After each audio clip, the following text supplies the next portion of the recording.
no busca una verdad dinámica solamente entregada a las partes, sino una verdad objetiva. Además, en el modelo adversarial hay un jurado, que el juez no instruye el proceso limitándose a dirigir de manera neutral el debate entre la parte frente al jurado. Incorpora técnicas del interrogatorio cruzado como parte del debate probatorio. Bien, pero habría que finalmente decir cuál es el modelo del Código Procesal. Y lo que vemos que las diferentes instituciones y el procedimiento que se regula tiene características que corresponden a un modelo mixto, tiene una tendencia acusatoria, tiene rasgos adversativos y tiene algunos rasgos que lo alejan de un modelo adversativo. Por ejemplo, la acción es organizada por un órgano independiente, el Ministerio Público, eso corresponde a un modelo mixto. El imputado es sujeto de derecho. La detención es excepcional. Se admite oralidad y publicidad en la fase del juicio oral. Algunos rasgos de tendencia acusatoria: separación de funciones, 159 de la Constitución. El juez no actúa de oficio, salvo excepciones. Correlación entre acusación y sentencia. Prohibición de la reformatio in peius. Porque cuando se diseña un código, tampoco es suficiente una base dogmática y derecho comparado. Creo que una de las experiencias más preocupantes de nuestro país es que muchas veces los códigos y las normas procesales y las normas penales no se hacen a partir de comprobaciones de viabilidad, estadísticas, etcétera, y eso lo vemos pero constantemente. Cuando se viaja, por ejemplo, a las provincias, ¿no?, o a Machuco, Santiago de Chuco, etcétera, y se ve, por ejemplo, que para entregar una notificación se tiene que ir a caballo, tiene que irse a veces en embarcaciones. Es imposible hacer una notificación pues en 3, 4, en 2 días, 3 días, 4 días, cuando los términos del código son sumamente angustiosos y perentorios. Razones territoriales, razones geográficas y razones operativas.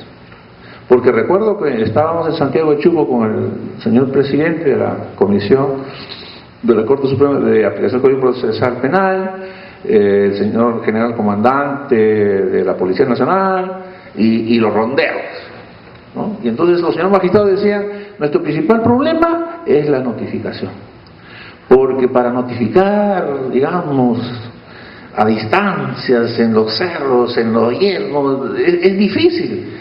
Y primero, limitación geográfica, y segundo, que la Policía Nacional sacó una norma en virtud de la cual no está para hacer notificaciones, porque la policía no es notificador, la policía es para el orden público, y salió una norma en que les prohibía notificar. Pero aun cuando lo pudiera hacer, un policía tenía que desplazarse días hasta llegar al sitio en que tenían que notificar al imputado, o al agraviado, o al testigo. Le tocaba la puerta y el imputado no estaba, entonces tenía que regresarse. Y los ronderos levantaron la mano y dijo: señor presidente, ¿cuál es el problema? Nosotros somos 40.000 ronderos en toda la provincia y no necesitamos desplazarnos, nosotros estamos en todas partes, usted nos da la orden y durante 24 horas podemos nosotros tocar en la puerta, y no solamente nos lo vamos a notificar, lo vamos a llevar a su despacho. Entonces hagamos una coordinación para poder instrumentar la eficiencia, porque además la Constitución, ¿qué dice en el artículo 149? Que tiene que haber una coordinación entre la justicia oficial y los mecanismos alternativos de las comunidades campesinas y las rondas campesinas.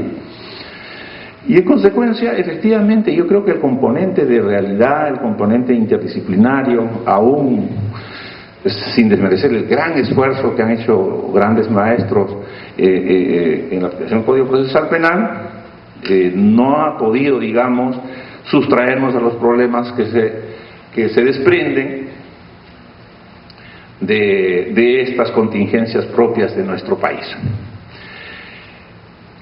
¿Qué rasgos adversariales podríamos nosotros mencionar? Regulación de audiencias y dinámica y participación de las partes. Se procura la igualdad de armas, se incorporan técnicas de interrogatorio cruzado.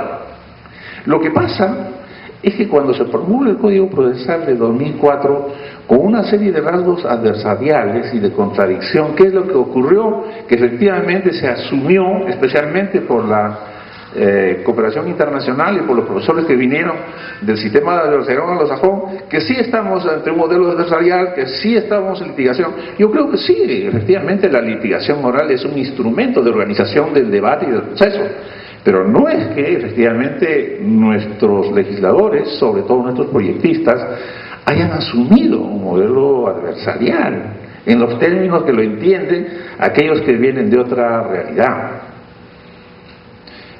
Por ejemplo, no se podía decir que es adversarial porque el juez no es árbitro ni actúa de manera neutral. Porque cuando de los debates aparece que el juez tiene necesidad imprescindible de que se aclare un punto que es importantísimo para resolver el caso, tiene que proponer la prueba que le falta y tiene que interrogar.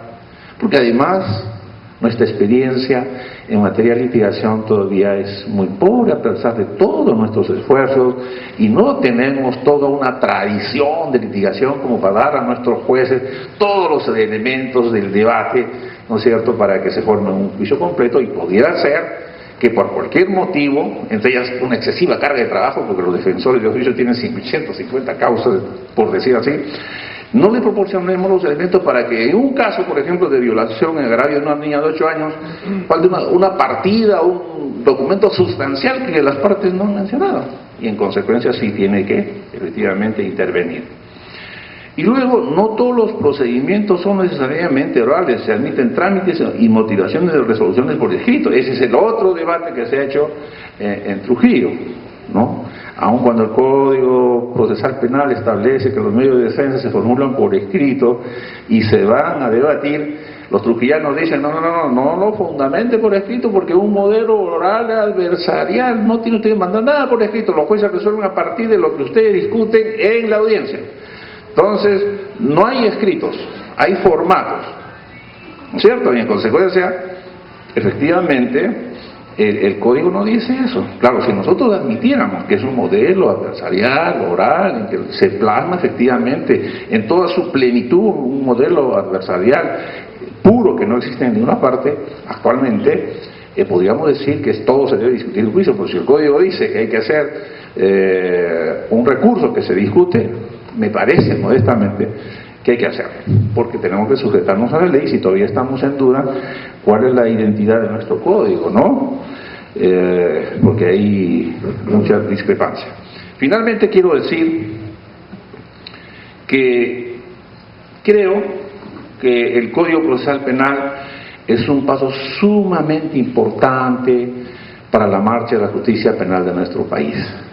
Que la violencia que se desprende de los delitos es un problema lacerante para nuestro país y tanto los ciudadanos, nuestros gobernantes y sobre todo nosotros, cualquiera que sea la posición que tengamos, tenemos que dar una contribución para que este sistema efectivamente implique una justicia en los términos que establece la Constitución, que sea un proceso que tutele los derechos fundamentales de los justiciables, entre los cuales están los imputados, los agraviados, el tercero civil, etcétera, pero que también proporcione los términos de tranquilidad y la paz social, que también es un valor que la Constitución hace prevalecer. Y finalmente quiero decir que en este momento creo que todavía nos falta mucho trabajo que recorrer, mucho que examinar en la doctrina, en el derecho comparado, y sobre todo creo que tenemos que hacer las propuestas para la reforma legislativa para que no tengamos